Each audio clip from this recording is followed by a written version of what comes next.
জয় শ্রীকৃষ্ণ। রাধে রাধে। নমস্কার বন্ধুরা, আজকে আমরা জানতে চলেছি পাপের বাবা মা কে, পাপকে জন্ম দেয় কে, এত পাপ হয় এই পাপের মূল কে, অর্থাৎ এই পাপের জন্ম হয় কোথা থেকে। আজকে এই ভিডিওতে সেই আলোচনাই করতে চলেছি। বহু কাল আগে এক গ্রামে এক ব্রাহ্মণ পরিবার বাস করত। ওই ব্রাহ্মণের ইচ্ছা ছিল তার একমাত্র সন্তানকে বড় পণ্ডিত তৈরি করবেন। তাই তিনি তার ছেলেকে শাস্ত্র অধ্যয়নের জন্য কাশীতে পাঠিয়ে দেন। সেখানে গিয়ে সে 12 বছর শাস্ত্র অধ্যয়ন করে বড় পণ্ডিত হয়ে বাড়ি ফিরে আসে। তারপর তার বাবাকে বলে, আমি শাস্ত্র সম্বন্ধে আমার জ্ঞান অর্জন করেছি। এখন যদি আপনার কোনো প্রশ্ন থাকে আপনি আমাকে করতে পারেন। তখন তার বাবা বললেন, এ তো খুব ভালো কথা। একটা প্রশ্ন অনেক দিন ধরে আমার মাথায় ঘুরছিল। তুমি যদি সেই প্রশ্নের সঠিক উত্তর দিতে পারো তাহলে বুঝবো তুমি সত্যি অনেক জ্ঞান অর্জন করেছো। তখন তার ছেলে বলল, ঠিক আছে, বলুন আপনি কি জানতে চান। তখন সেই ব্রাহ্মণ তার ছেলেকে বললেন, আচ্ছা তাহলে বলো পাপের জন্মদাতা কে, কি করে তার জন্ম হয়। এই কথা শোনার পর ওই ব্রাহ্মণের ছেলে অবাক হয়ে গেল। অনেক চিন্তা করেও এর কোনো উত্তর খুঁজে পেল না। সে বলল, আমি এত বছর শাস্ত্র অধ্যয়ন করেছি, কিন্তু এরকম কোনো কথা বা প্রশ্ন কোথাও শুনিনি। এর উত্তরও আমার জানা নেই। তবে আমি তোমায় কথা দিচ্ছি, যে করে হোক আপনার প্রশ্নের উত্তর আমি দেবই। এই বলে সে বাড়ি থেকে বের হয়। এরপর সে চলতে শুরু করে। যেতে যেতে সে পথে ক্লান্ত হয়ে পড়ে।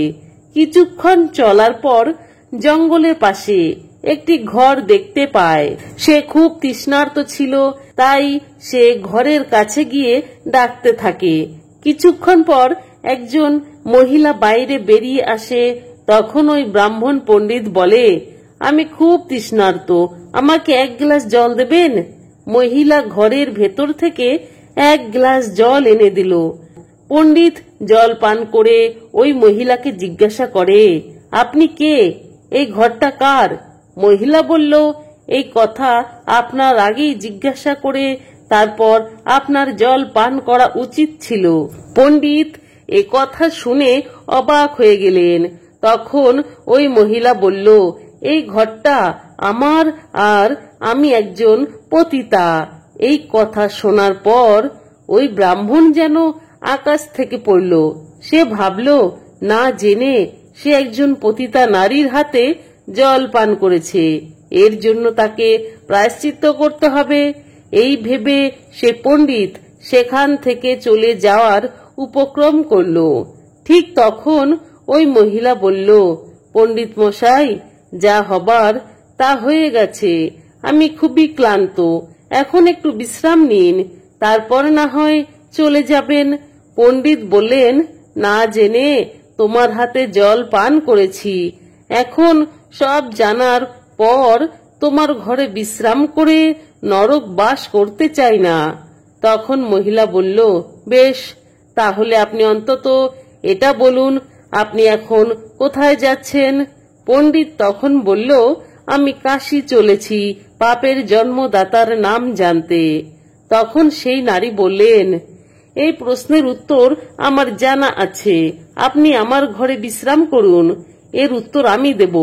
এই কথা শুনে পণ্ডিত বললেন, কখনোই না, আমার জীবন চলে গেলেও তোমার ঘরে বিশ্রাম নেব না। এরপর মহিলা বলল, আপনি যদি আমার ঘরে বিশ্রাম করেন তবে আমি আপনাকে আপনার প্রশ্নের উত্তরের সঙ্গে সঙ্গে 5টি স্বর্ণ মুদ্রা দেব। এই কথা শোনার পর পণ্ডিত ভাবলেন, এখানে তো আমি আর এই মহিলা ছাড়া কেউ নেই, এখানে বিশ্রাম করলে কেউ জানতেও পারবে না, উপরন্তু 5টি স্বর্ণ মুদ্রা পাওয়া যাবে। এই ভেবে তিনি রাজি হয়ে গেলেন। পণ্ডিত রাজি হওয়াতে মহিলা আবার বলল, আপনি অনেক দূর থেকে এসেছেন, আপনি নিশ্চয়ই ক্লান্ত এবং ক্ষুধার্ত, আমি আপনার জন্য কিছু আহারের ব্যবস্থা করছি। এ কথা শুনে ব্রাহ্মণ পণ্ডিত রেগে গিয়ে বললেন, কি বললে? আমি ব্রাহ্মণ হয়ে তোমার হাতের খাবার খাবো? মরে গেলেও খাবো না।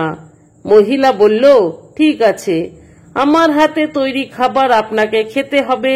আমি সবকিছু এনে দিচ্ছি, আপনি নিজে খাবার বানিয়ে নিন। পণ্ডিত তাতে মানা করলেন। তখন মহিলা বললেন, আপনি যদি খাবার তৈরি করে খান তবে আপনাকে আরো 5টি মুদ্রা দেব। এই কথা শুনে পণ্ডিত এবার লোভে পড়ে গেল এবং বলল, ঠিক আছে, তুমি যখন এত করেই বলছো তখন আমি খাবার বানাবো, তবে তুমি দূর থেকে জিনিসগুলো রেখে চলে যাও, আমার কাছে এসো না। এরপর মহিলা খাবার তৈরি করতে যা যা লাগবে সবকিছু দিলেন। কিন্তু পণ্ডিত যখন রান্না করবে বলে তৈরি হচ্ছেন, এমন সময় মহিলা এসে বলল, পণ্ডিত মশাই, কিছু যদি মনে না করেন তবে আমি কিছুটা রান্না করি, বাকিটা না হয় আপনি করবেন। আপনি যদি আমাকে রান্না করতে দেন তবে আমি আপনাকে আরো 5টি মুদ্রা দেব। এই কথা শুনে পণ্ডিত আরো লোভে পড়ে তার প্রস্তাবে রাজি হয়ে গেলেন। মহিলা এবার সব খাবার তৈরি করে দিয়ে চলে গেল। পণ্ডিত খাবার নিয়ে খেতে যাবে, অমনি ওই মহিলা আবার এসে বলল, পণ্ডিত মশাই, আমার একটা ইচ্ছা আছে, যদি আপনি পূরণ করেন তবে খুব ভালো হয়। পণ্ডিত বললেন, কি ইচ্ছা বলো? মহিলা বলল, আমার ইচ্ছে আমি আপনাকে খাবার খাইয়ে দেব। এই কথা শুনে পণ্ডিত ভীষণ রেগে গেল আর বলল, এতক্ষণ আমি তোমার সব কথা শুনেছি বলে এটা ভেবে নিয়েছো যে আমি সব কথাই শুনবো? তোমার স্পর্ধা দেখে আমি অবাক হয়ে যাচ্ছি। তখন মহিলা বললেন, আপনি যদি তা করতে দেন তবে আমি আপনাকে আরো 10টি মুদ্রা দেব। এই কথা শুনে পণ্ডিত মনে মনে ভাবল, এখানে তো কেউ নেই, এর হাতে খাবার খেলে কেউ দেখতে পাবে না, উপরন্তু আমি স্বর্ণ মুদ্রা পাবো। তাই তিনি রাজি হয়ে গেলেন এবং তাকে মাত্র একবার খাওয়ানোর অনুমতি দিলেন।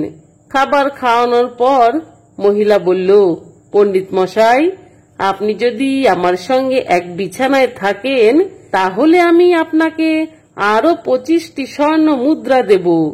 পণ্ডিত লোভে পড়ে রাজি হয়ে গেলেন।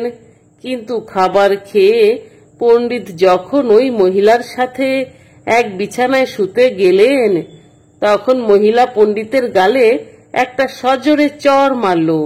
পণ্ডিত এতে অবাক হয়ে বললেন, তুমি জানো ব্রাহ্মণের গায়ে হাত তোলা কত বড় অপরাধ? তুমি জানো না তুমি কত বড় পাপ করেছো? মহিলা বলল, না, আমি কোনো পাপ করিনি, শুধু আপনার প্রশ্নের উত্তর দিলাম। পণ্ডিত অবাক হয়ে তার দিকে তাকিয়ে রইল। তখন মহিলা বলল, আপনি জানতে চেয়েছিলেন পাপের জন্মদাতা কে? এটাই তার উত্তর। পণ্ডিত বললেন, মানে এটি কিভাবে আপনার প্রশ্নের উত্তর হলো, বুঝিয়ে বলো।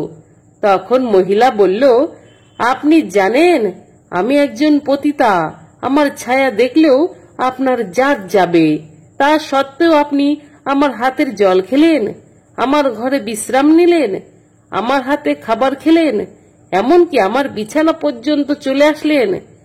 আর আপনি এই কাজগুলো করেছেন শুধুমাত্র কয়েকটা স্বর্ণ মুদ্রার লোভে। প্রথমে আপনি এই কাজ করতে চাননি, কারণ তখন আপনার বিবেক কাজ করছিল, কিন্তু যখন দেখলেন এই কাজ করলে অনেক অর্থ পাবেন তখন আর আপনার কাছে কাজগুলো কোনো পাপ বলেই মনে হলো না, কারণ তখন আপনার মনে অর্থের লোভ উৎপন্ন হয়েছিল, আর সেই লোভ থেকে আপনি পাপ কাজ করতে রাজি হলেন। এইটাই হলো আপনার প্রশ্নের উত্তর। সব পাপের জন্ম হয় লোভ থেকে। মানুষ লোভে পড়েই পাপ কাজ করে থাকে। মানুষের মনে যদি কোনো কিছুর প্রতি একবার লোভ জন্ম নেয় তবে সেটা পাবার জন্য সে যে কোনো পাপ কাজ করতে একবারও ভাবে না। এই লোভে পড়ে সে তার জ্ঞান বুদ্ধি বিবেক সব হারিয়ে ফেলে। সে অনেক বড় অপরাধ করতেও দ্বিধা বোধ করে না। এর ফলে সে শাস্তি পায়, আবার সেই শাস্তি থেকে বাঁচতে আরো পাপ করে ফেলে। পরে হয়তো মানুষের আফসোস হয়, কিন্তু আফসোস করলেও পুরনো কিছুই সে ফিরে আর পায় না। সারা জীবন তাকে পাপের বোঝা বয়ে বেড়াতে হয়। অর্থাৎ এই লোভ হলো মানুষের পাপের জন্মদাতা। এই লোভ মানুষের সব পাপকে বহন করে চলে। লোভের জন্যই মানুষ পাপের ফল ভোগে। পণ্ডিত তখন বুঝতে পারল এই মহিলা কি বলতে চাইছে। সে তার উত্তর পেয়ে গেল এবং সেই মহিলার কাছে ক্ষমা চেয়ে নিজের গ্রামে ফিরে গেলেন। তবে বন্ধুরা, ভিডিওটি এখানেই সমাপ্ত। আমরা যে পাপ করি না কেন তার মূল রয়েছে এই লোভ। যে কোনো জিনিসকে পাবার ইচ্ছা আমাদেরকে লোভী করে তোলে, কিন্তু মনে রাখতে হবে সে জিনিস আমাদের যত প্রিয় হোক না কেন তা পেতে গিয়ে আমরা যেন কোনো পাপ না করি। কারণ যা আমাদের তা আমরা ঠিকই পাবো, কিন্তু যা আমাদের নয় তা পেতে গিয়ে কোনো বড় অপরাধ করে ফেললে সেই পাপের শাস্তি কিন্তু আমাদেরকেই পেতে হবে। তবে বন্ধুরা, ভিডিওটি এখানেই সমাপ্ত। আরো নতুনত্ব ভগবানের কথা নিয়ে হাজির হওয়ার চেষ্টা করব। ধন্যবাদ। সকলেই ভালো থাকবেন। কমেন্টে অবশ্যই জয় শ্রীকৃষ্ণ লিখতে মনে রাখবেন। ধন্যবাদ।